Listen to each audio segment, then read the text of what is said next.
When we want to transform our relationship with God, we often look at what we can add. More time with Him, deeper study, prayer tactics, all these different things and more. And these things are great things. But what if the thing that is stopping your transformational relationship with God is what you need to remove? I think sometimes it's like a log jam to get to the next level, and we just need to pull a few logs out. Hello, my friend. If you're new here, my name's Zach, and on this channel, we help Christian husbands live uncommon lives. And to have an uncommon life, you need an uncommon relationship with God. And to do this, we'll need to remove some stuff that affects your relationship with God, our wives, and honestly, ourselves and everyone around us. So let's dive in to what we need to remove. The first thing that we need to remove is busyness. This is an unpopular thing. We want to add more and more and more. And I was thinking about this example, and I've thought about an example that's used often it's totally flawed. And it's this jar. And here's how the story goes. That the jar, it has rocks in it. And if you put the sand in it, and then the next little layers of rock, and then the big rocks, it won't fit. But if you put the big rocks in first, then the next rocks, and then the sand, all of it'll fit in the jar. That is so true to a point. Like, you can't just keep adding stuff. Like, it's almost like you have a jar and you're going to take over your tractor and you're going to dump all this and it's all going to fit in there. It doesn't work like that. There's a point at which those principle that's in there that's true is that you need priorities first. But when we do this example, we kind of, at least I do, I pretend like I can do it all. If I have the big priorities there, then I can do everything. And so when I have that mentality, I look like a squirrel dodging tires of a car. I'm like, zig, zig, zig.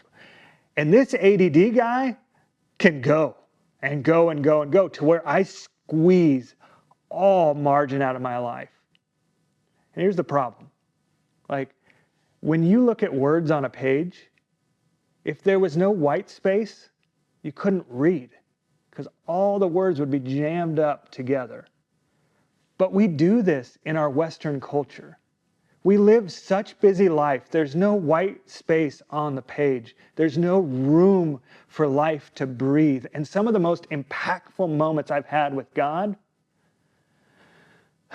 are when I'm just sitting with Him, when I have this margin, when I'm not overly busy.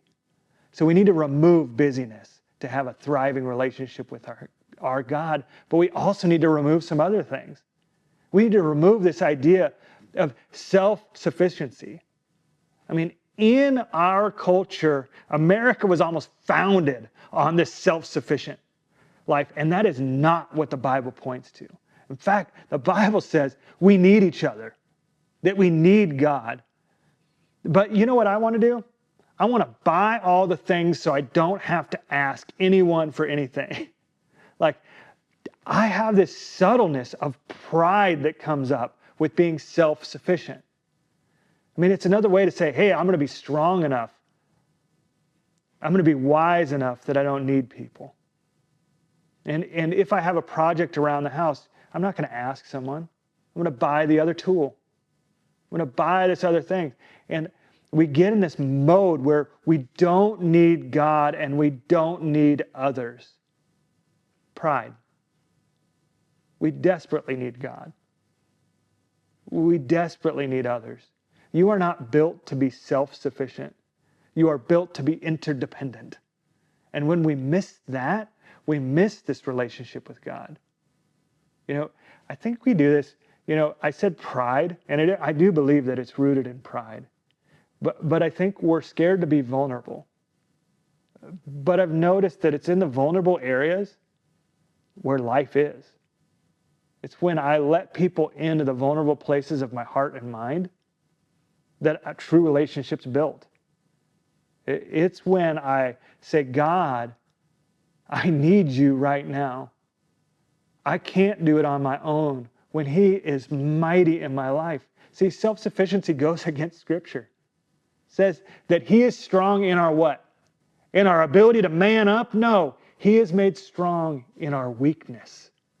It's the confounding thing of this walk with God that we have. So don't aim for self-sufficiency, aim for interdependence.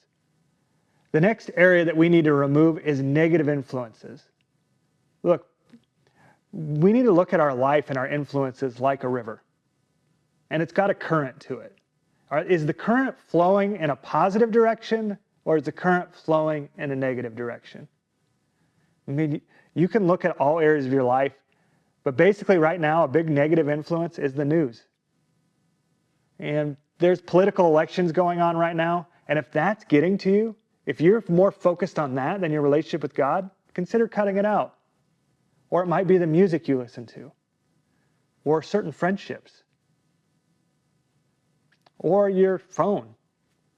You know, whatever it is, look at how it's influencing you, and if it's not pushing you towards that relationship with God, consider cutting it out.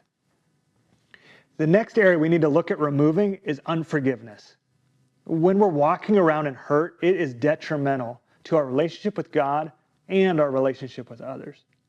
Let's just be honest. In this world, we will be hurt. And it's really easy just to make this last point and say, just forgive and move on. This might take time. You might need to pray about this to God, that He would help you to forgive. Forgiveness is something that sometimes takes a long time. But in the end, I've found that in my life, it's really the decision that I will forgive. And then walking it out is a hard process, but one that honors God. You know, if you're just holding on to this, it's kind of like you're cauterizing something. And what that means is that it's not sensitive to touch. And when we walk in our hurt, we're not sensitive to the touch of God in our life. We become melancholy. We become looking for the wrong things, the broken things. And we start having visions of ones that are just of seeing all we can see is the hurt. And it becomes, for me, it becomes extremely self-focused, not God-focused. So I urge you to forgive even when it's difficult. So these are 4 areas where we need to look at removing these. And it's not going to be a one-time deal. I think every single one of these areas, I always need to go back to and go, how am I doing in that area? And where does it need to be reduced in my life? So not only do you need to reduce these things, but you also should probably add some things to supercharge that relationship with God. So if you want to know what you could add to spend more time with God, watch this video right here. I know it'll really help you.